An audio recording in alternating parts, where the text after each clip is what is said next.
klien kami, korban ini membutuhkan waktu ya cukup lama memang untuk berdamai dengan dirinya dia sendiri dan kemudian oke, aku berani. Itu mungkin satu.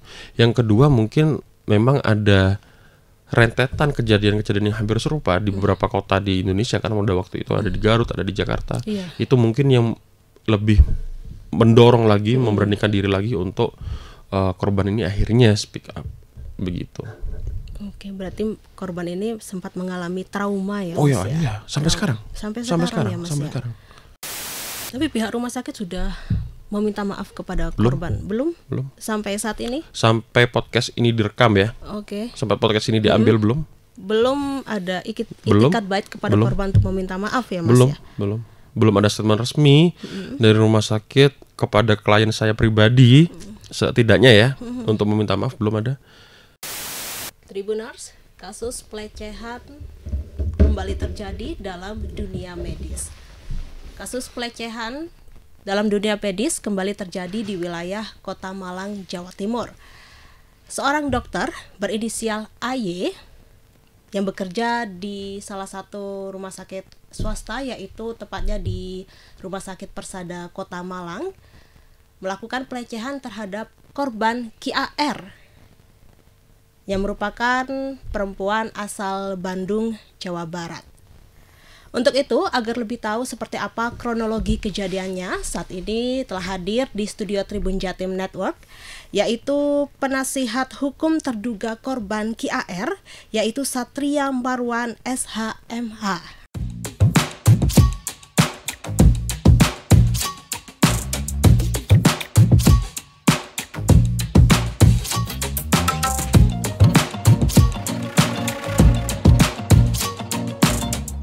Assalamualaikum warahmatullahi wabarakatuh, Mas Satria. Waalaikumsalam warahmatullahi wabarakatuh. Terima kasih undangannya. Iya, sama-sama, Mas. Sehat ya, Mas ya? Sehat, alhamdulillah. Oke, mungkin bisa disapa dulu Mas Tribuners yang ada di rumah. Selamat siang, teman-teman yang ada di rumah yang mendengarkan podcast kita pada hari ini. Semoga sehat selalu. Baik, terima kasih Mas atas waktu dan kesempatannya telah terima kasih, sama-sama. Saya terima kasih juga Malang ini ya, Mas. Dan saya turut prihatin atas kejadian yang menimpa korban KAR. Dan sebelumnya Mas, mungkin bisa diceritakan kronologi kejadiannya itu kira-kira seperti apa kepada Tribuners yang ada di rumah? Ini kejadian sebenarnya terjadi di tahun 2022. Tahun 2022 di bulan September. Waktu itu klien kami, korban ini sebenarnya inginnya liburan di Malang ini liburan karena bukan asli Malang kan. Ini ke Malang liburan, kemudian tiba-tiba merasakan sakit karena yang bersangkutan ini punya riwayat penyakit vertigo memang. Penyakit vertigo. Jadi karena sakit yang luar biasa mungkin ya, vertigo itu kan mencari rumah sakit terbaik waktu itu di Malang. Ya bukan orang Malang, dia cari yang terbaik lah lewat Google. Setelah itu direkomendasikan Persada itu, dan memang harusnya itu rumah sakit terbaik. Saya harus akui, saya orang Malang asli, saya mengakui bahwa Persada salah satu rumah sakit terbaik di Kota Malang dengan fasilitas yang menurut saya standar internasional juga. Periksalah klien saya itu ke Persada, kemudian karena itu tengah malam posisinya, menjelang pagi bahkan, akhirnya yang buka kan UGD itu. Datanglah ke sana, diterima oleh dokter jaga, diperiksa oleh dokter jaga. Disitulah pertama kali korban bertemu dengan dokter ini yang kita duga sebagai pelaku ini. Pada pemeriksaan itu si dokter ini meminta nomor pribadi korban. Oh, berarti langsung meminta nomor pribadi korban itu. Tapi ada triknya. Kan kalau semisal orang asing tiba-tiba minta nomor telepon kan aneh ya. Aneh kan. Risih kita ya. Risih kan pasti. Jadi dia minta dengan alasan nanti kalau ada perkembangan medis mengenai mbaknya, nanti rumah sakit akan menghubungi. Jadi dia menggunakan alasan itu. Dikasihlah itu nomor telepon. Memang benar ada yang menghubungi, tapi bukan rumah sakit. Tapi si dokter langsung. Dan tidak ada sama sekali pembahasan mengenai medis. Pembahasannya? Mengenai hal-hal lain. Hal-hal lain di luar itu ya? itu ya? Di luar sakitnya. Itu awalnya ya. Kemudian pada malam itu, malam pertama yang itu di tanggal itu kalau nggak salah tanggal 26 ya, 26 September. Kalau nggak salah, tapi nanti coba, mohon maaf kalau salah dikoreksi. Kemudian berarti tanggal 27-nya itu kembali lagi ke rumah sakit yang sama karena sakitnya kok nggak hilang ya kan. Sakitnya nggak hilang, kembali lagi ke sana. Tengah malam juga. Pukul kira-kira? Terus terang waktu itu klien saya juga lupa ya, tapi kira-kira sekitar jam 1 pagi atau jam 12 lebih lah dini hari, karena mungkin karena efek kedinginan ya di Kota Malang ya. Datang ke sana ke UGD lagi, bertemu lagi dengan si dokter ini. Saat itulah kemudian oleh dokter UGD, nggak tahu oleh siapa, direkomendasikan untuk rawat inap. Nah di situ rawat inap. Sampai kemudian di esok harinya, berarti tanggal 28. Tanggal 28 itu ini kejadiannya di situ kuncinya. Di tanggal 28. Tanggal 28 sore. Inti kejadian ini semua di situ. Jadi dokter ini tiba-tiba masuk ke ruangan rawat inap, ke ruangan pribadi ya, ke ruangan ruangan bed ya. Berarti korban ini mulai rawat inap tanggal berapa? Tanggal 27 dini hari itu. 27 dini harinya itu ya. Nah, saya kalau nggak salah besoknya, bukan tanggal 27-nya ya, tapi 28-nya atau 28-nya. Itu otomatis kalau kita rawat inap kan pasti kita disuruh nunjuk dokter yang kita mau pilih, ya kan, dokter spesialis yang mau kita pilih. Yang pada intinya dokter jaga yang di UGD itu bukanlah dokter yang dipilih untuk menangani sakitnya, karena dia cuma dokter jaga dan dia bukan dokter spesialis. Tanggal 28, kembali lagi cerita yang tadi, tanggal 28 dokter ini tiba-tiba datang ke dalam ruangan seolah-olah ingin memeriksa kondisi pasien, kondisi korban. Sebenarnya klien saya itu juga tahu kalau sebenarnya dokter ini bukan dokter yang dia pilih untuk memeriksa dia. Cuman kan ya nggak tahu ya, entah itu memang SOP rumah sakit atau bagaimana, nggak tahu. Menurut korban nggak tahu, mungkin ya disuruh rumah sakit atau bagaimana. Jadi ya korban pada waktu itu oke-oke aja untuk diperiksa.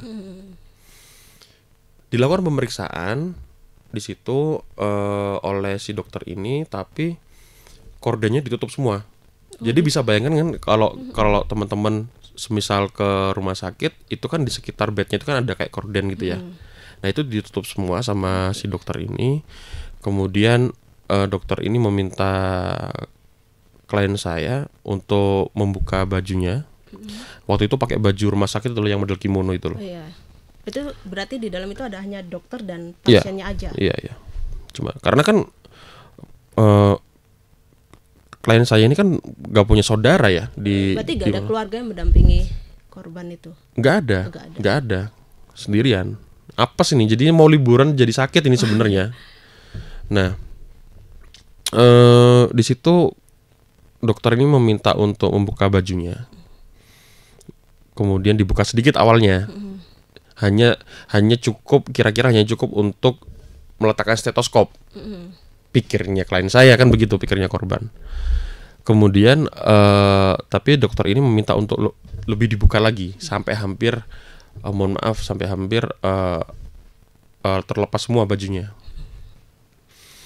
Di situ dilakukan pemeriksaan, tapi dokter ini meminta untuk dibuka dalamannya, beranya. Ya, otomatis klien saya juga agak berhati-hati dong, buat apa? Akhirnya sambil dengan gestur menutupi, tetap dibuka, tapi dengan gestur untuk tetap menjaga gitu ya. Diperiksa pakai stetoskop, dan itu cukup lama tuh. Jadi dokter ini menempelkan stetoskop di daerah dada, daerah payudara. Itu cukup lama. Kira-kira 10 menit total. 10. Itu kan lama kan, Mbak? Iya. Kalau kita periksa ke dokter kan nggak selama itu dokter. Sudah. Iya kan begitu. 5 detik Iya. sudah. Itu cukup lama kanan dan kiri. Dan apa namanya? Di situ si dokter ini mengeluarkan handphone. Oh, handphone juga. Iya. Setelah waktu ditanya sama klien saya, ngapain kok ngeluarin handphone? Jawabannya balas WA. Tapi saat itu saat itu klien saya yakin di situ si dokter ini mengambil gambar. Meskipun belum bisa terbukti ya, tapi yakin aja. Disitulah kemudian akhirnya klien saya merasa nggak nyaman, korban ini merasa nggak nyaman, mengenakan lagi semua pakaiannya dan tidur membelakangi dokter tadi. Itu sebagai gestur ya kamu pergi dong, aku udah nggak nyaman nih, gitu. Tapi dokter ini tahu nggak di dalam ruangan tuh berapa lama? 1 jam. 1 jam. Dan semoga nanti CCTV bisa menangkap itu ya. 1 jam kurang lebih. Jadi kira-kira masuk jam 4 atau 4 lebih, jam 5 kira-kira baru keluar. Padahal sudah diusir dengan secara halus kan? Iya. Itulah yang terjadi. Itu kurang lebih yang terjadi. Kan ini kan kejadiannya tahun 2022, September 2022 ya Mas ya. Kenapa korban baru speak up sekarang? Gini, pertama kita nggak pernah tahu ya apa yang dirasakan oleh korban. Tidak hanya klien saya, tapi korban-korban kekerasan atau korban pelecehan dimanapun kita nggak pernah tahu.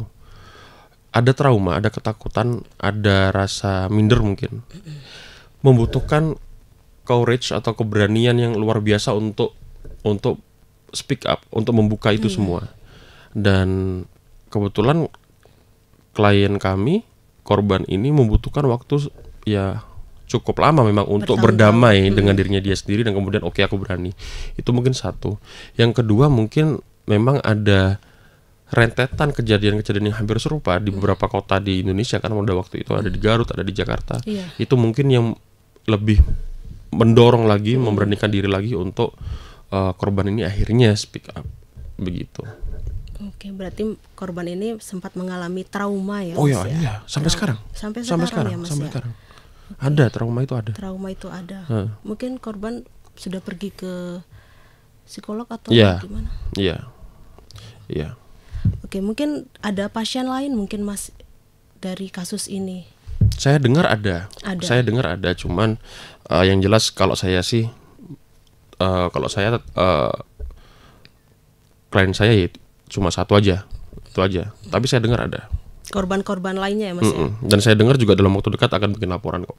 Bikin laporan juga ke Polresta Malang. Dan menurut Masnya ya, apakah yakin kasus ini bisa ditindaklanjuti oleh kepolisian? Yakin. Sekarang kan udah ditindaklanjutin. Sekarang prosesnya sampai mana? Ini kita baru laporan tanggal 18 hari Jumat. Kemudian korban udah diperiksa, saksi yang kita hadirkan juga udah diperiksa.